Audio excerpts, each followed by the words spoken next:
Այս համար պատիվ է, հիմա կխոսի պատմական գիտությունների դոկտոր, Հայաստանի Հանրապետության շուրջ 20 ընտրություններին մասնակցող կուսակցությունների ցուցակներում միակ Ղարաբաղ կոմիտեի անդամ, մեր սիրելի Ալեքսան Հակոբյանը։ Ամփոփիչ հավարտական ելույթը պատվում ենք Ալեքսան Հակոբյանով։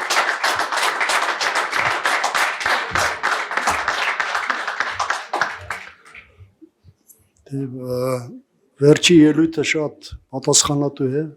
դժվար, գուցե չարդարացնեմ ինչ-ինչ սպասելիքներ, այդ դեպքում կարելի է ելույթները շարունակել, ավելի խելացի ելույթներ ունենալ։ Բայց ասեմ, այս վերջի ելույթների մեջ բավականին խոսվեց հոգևորի մասին, բարոյական պահի մասին, ես ուզում եմ շարունակել, այդպես հիմնական թեման դա կլինի, որովհետև համարում եմ, որ մեր հասարակությունը, մեր երկիրը, մեր անկախ երկիրը կարող է հաջողության հասնել, եթե նորից վերականգնենք, հաջողվի վերականգնել, մեր բախտը բերի վերականգնենք այն բարոյական հոգևոր մթնոլորտը, որը կար Արցախյան շարժման, Ղարաբաղյան շարժման տարիներին եւ դրան հաջորդած 90-ական թվականների այդ մի քանի տարիներին, երբ որ նոր իշխանություն ստեղծվեց եւ դեռ չէր տեղի ունեցել այդ ծանր 98 թվականի հրաժարականը եւ 99 թվականի հոկտեմբերի 27-ը, որից հետո ամեն ինչ փոխվեց, ցավոք սրտի։ Եվ Արցախյան շարժման ժամանակ եւ առաջին տարիներին 90-ականներին մենք իրոք մեծ ուշադրություն ենք դարձրել դրան։ Պատահական չի, որ երբ որ վախճանվեց Վազգեն Առաջինը, Հայաստանի ազգային հերոս, եւ հայոց համազգային շարժումը բոլորս եւ անձամբ Լևոն Տեր-Պետրոսյանը բավականին չարչարվեցինք, որպեսզի նոր ընտրությունը բերի ամենալավին, ամենակատարյալին, եւ դա եղավ Գարեգին առաջինը, որը իրոք լավն էր, մեծագույն մտավորական, իրոք հոգևոր մարդ, իրոք այդ ամեն ինչը խորապես պատկերացնող եւ մի հրաշալի խոսք ունեցող, որը ուղղակի ժողովրդին համոզում էր։ Հետո խնդիր ունեցանք, դա այլ հարց է, բայց ամենայն դեպս կարևոր է, որ մենք չարչարվել ենք։ Այդ ժամանակ լույս էին տեսնում շատ գրքեր, ժողովածոներ, թողնում էինք ինչ որտեղ մեր վարչական աշխատանքը կամ պատգամավորական պարտականությունները ու հենց այդ հոգևոր բարոյական խնդիրներով էինք զբաղվում։ Ժողովածո հրատարակեցինք, կոչվում էր բարոյաքաղաքականք, լուսավորիչներ լույս տեսնում, այդ թերթը լույս էր տեսնում, լիքը լավ բաներ մեջը կային, այդպիսի էլի ժողովածոներ, հետո դրանք դադարեցին, շատ վատ է որ դադարեցին։ Մի պահ ստացվեց, որ մտավ մեր եկեղեցու պատմությունը դպրոց։ Այդ շատ կարևոր էր, որովհետև 70 տարի մեզ ուրիշ բան էին քարոզել եւ դժվար էր դրա տակից դուրս գալ։ Ավանդույթը կորսվել էր, այդ ժառանգականությունը կորսվել էր։ Դրա համար պետք էին հատուկ քայլեր, որպեսզի դրանք վերականգնվեին, որպեսզի այդ գիտելիքը նորից ժողովուրդը ստանար, ձեռք բերեր։ Իսկ այդ գիտելիքը ուղղակի կորսվել էր։ Բոլոր մնացած երկրներում, ովքեր կոմունիստական այդ խորհրդային ծանր ռեժիմով չեն անցել, դա ավանդաբար շարունակվում էր ու դա բավարար էր։ Մեր մոտ այդպես չէր, մեր մոտ պետք էր հատուկ այդ գիտելիքը վերականգնել, ժողովրդին տալը, ժողովրդի կողմից ընկալելը վերականգնել։ Ու դա արվեց, դպրոց մտավ այդ երկու առարկան, որը վերացրեցին շողակաթը։ Առանց այդ հոգևոր քարոզի չի կարող լինել։ Հոգևոր քարոզն էլ ես չի որ պիտի անեմ, Լևոն Զուրաբյանը չի, Լևոն Տեր-Պետրոսյանը չի, որ պիտի անի, պետության ղեկավարները չի, որ պիտի անեն, պետք է անի եկեղեցին եւ անում է եկեղեցին։ Ուղղակի այդ եկեղեցուն պետք է օգնել, պետք է նրան լսել եւ արժեվորել։ Այն քարոզը, որ արվում է այդ բարոյականության, բարի մարդկային լինելու, մարդ լինելու, այդ քարոզը վերականգնել։ Երբ որ մարդկությունը դադարեց այդպես վայրենի լինել եւ դարձավ Homo sapiens, գիտակից էակ, Այդ ժամանակ մարդկությունը հասկացավ, որ միայն պետական օրենքով, միայն աշխարհիկ օրենքով հասարակությունը ներդաշնակ լինել չի կարող։ Եվ այդ ժամանակ ստեղծվեց Աստծո օրենքը։ Ուրեմն պետական օրենքի կողքին պետք է լինի Աստծո օրենքը։ Պետական օրենքը աշխատում է վարչական մարմիններով, ոստիկանությամբ, դատարանով, այդպես պատիժներով եւ այլն։ Աստծո օրենքը, որ մեր հոգևորականներն են իրագործում, ուղղակի դիմում է մարդու հոգուն, մարդու սրտին։ Դեռ ուղղակի անթույլատրելի է հոգևորականի համար պատիժներ ուղղակի չկան, քրիստոնեության մեջ չկան, այն մյուս կրոններում կան, դա այլ հարց է, ուղղակի չկան, եւ դիմում է մարդու հոգուն։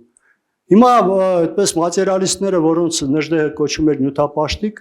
ուրեմն կարող են ասել, որ եթե լավ լիներ պետական օրենքը, միայն պետական օրենքը լավ լիներ, այդպես անում էր Ստալինը, Լենինը, կոմունիստներն էին այդպես համարում, ապա դա կարող է բավարարել ներդաշնակությանը, հասարակության մեջ, բայց իրականում այդպես չէ, առանց Աստծո օրենքի այսօր չեն աշխատում փաստորեն բոլոր քաղաքակիրթ, բարեկիրթ հասարակությունները, նայենք Ամերիկային, նայենք անգամ Ռուսաստանի նման ավտորիտար երկրին, ել չեմ ասում Եվրոպային եւ այլն։ Այո, եկեղեցին անջատ է պետությունից, բայց դա գործում է, անջատ գործում է եւ կատարում է իր առաքելությունը, ու այն երկրներում, այն հասարակություններում, որտեղ այդ առաքելությունը նորմալ կատարվում է, նրանք զարգացման հնարավորություն ունեն։ Որտեղ որ ոչ, այդտեղ լինում է ճահճացում եւ այլ վատ բաներ։ Հիմա դրա համար պարտադիր մենք իշխանության կանցնենք, այդպես եկեք վստահորեն այդ բանը ասենք լավատեսորեն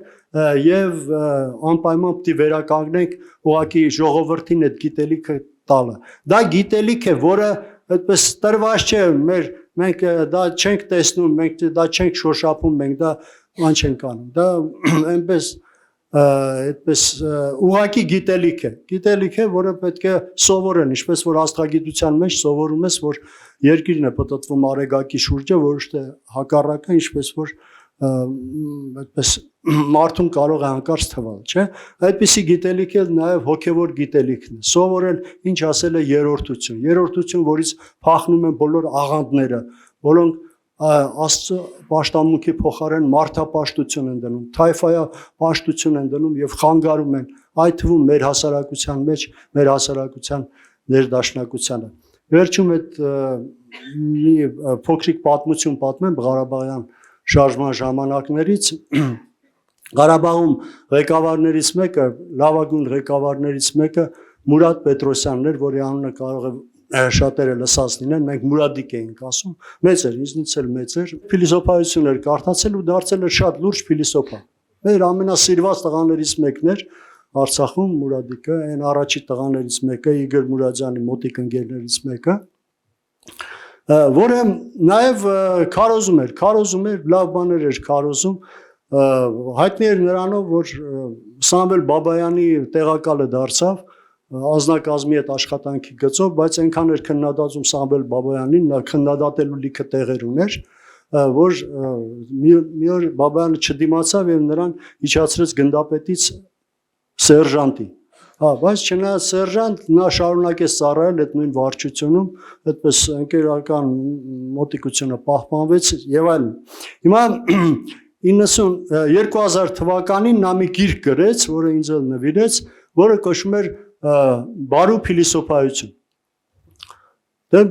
ինձ տեսավ մի օր Ստեփանակերտում կառավարության նիստի ընդմիջման ժամանակ ուրախացավ, անմիջապես մակագրեց, քեզ փնտրում էի պիտի նվիրեմ, ու մակագրեց, ուրեմն ռուսերեն էր գրում, ռուսերեն էլ թերթ էր հրատարակում, что делать, Чернышевскую նման, մակագրեց ուրեմն Ալեքսանդր Հակոբյանը моему другу доброму человеку։ Կարդացի, մտածի կատակով է գրել, հետո տարա Բերձորում կարդացի, տեսնեմ, չէ, կատակ չի դա, ուրեմն ցույց էր տալիս լավագույն օրինակներով, մարքսիզմի կլասիկներից սկսած մինչև Հեգել, Արիստոտել եւ այլն ցույց էր տալիս, որ հասարակության մեջ կա 3 խումբ, մարդկանց 3 խումբ կա, ուրեմն կենսաբանորեն 10% մարդիկ կենսաբանորեն բարի են, իրենք չարություն անել ուղղակի չեն կարող։ 10% մարդիկ ու գուցե մի քիչ ավել, մի քիչ պակաս չար են։ Նրանք ուղղակի կենսաբանորեն չար են, բջիջները չարի շուրջն են պատտվում եւ նրանք բարի լինել չեն կարող։ Մնացած 80-ը այդպես ոչ նա է, բայց այդ 80-ը նայում է թե ով է իրեն ղեկավարում, կամ պետության ղեկավարներ, կամ հասարակության այդպես հեղինակություն ունեցող մարդիկ։ Ուրեմն եթե բարիներն են ղեկավարում, այդ 80%-ը դառնում է բարի եւ մենք ունենում ենք 90%-անոց բարի հասարակություն։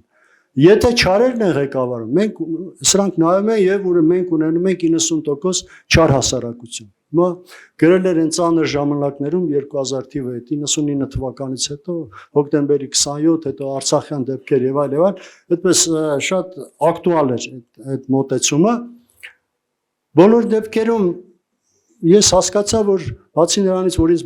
բարիների շարքին է դասում, հասկացա, որ ես տեսել եմ այդ բարի հասարակությունը 90%-անոց, ես տեսել եմ դա Ղարաբաղյան շարժման ժամանակներ եւ 90-ականների առաջին կեսը։ Ես երազել եմ դրանից հետո այն 20 ծանր տարիներին եւ դրանից հետո հիմա էլ, որ մենք դեռ շանս ունենք վերադառնալու։ Ես շատ ուզում եմ, որ մենք դա անենք։ Ես այդպես ասած երիտասարդ ծերնդին, երեխեքին, թոռներին, սաներին, քանի որ սաներ ունեմ, դաստիարակում եմ այդ ոգով եւ շատ այդպես երազում եմ, որպեսզի մենք հասնենք հաղթանակի եւ իրագործենք այս նոր 90%-անոց բարի հասարակությունը այսօրվա ցավոք սրտի 90%-անոց չար հասարակության փոխարեն։ Դե հաղթանակ իգործ Լեոն Զուրաբյան հաջողություն։